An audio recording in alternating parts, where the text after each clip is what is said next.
A couple of years ago, was at my gynecologist and I needed the pelvic floor treatment.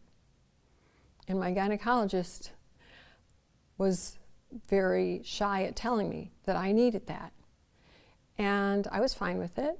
And she referred me to someone that she trusted who had been in the business for a long time. When I showed up at the therapist's office, the physical therapist's office, they all looked at me and said, "Oh no."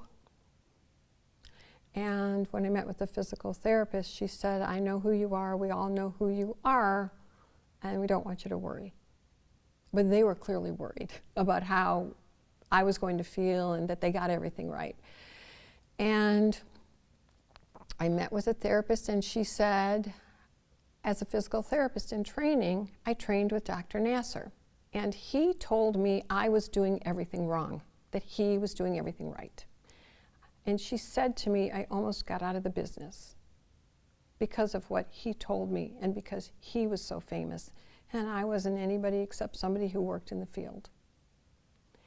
She met with me that first day for an hour and a half, did not touch my body, educated me, showed me pictures, diagrams, filled me with information, answered questions. And I said, "Aren't we going to proceed?" And she said, "No, the next appointment. It's important that you are informed."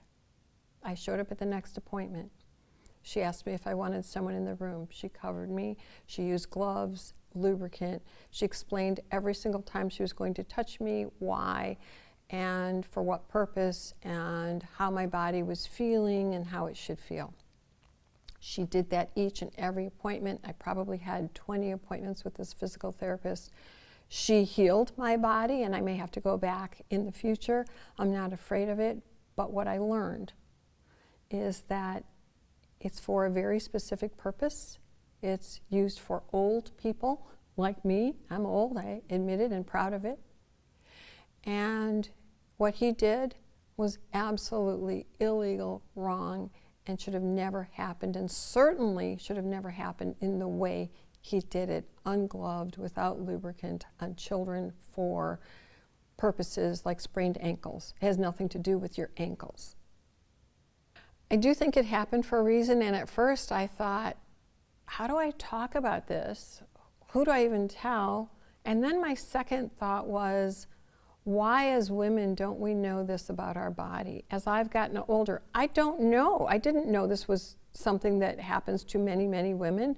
My brother's a doctor. I talked to him about it, and I said, we need to do a book on aging and what's appropriate and what's not appropriate, because this really is a fantastic treatment when used properly. And yes, it's come full circle, and now to my female friends and to others, I have talked, not publicly like now, but it's an honor to say to people, don't be afraid, but ask questions.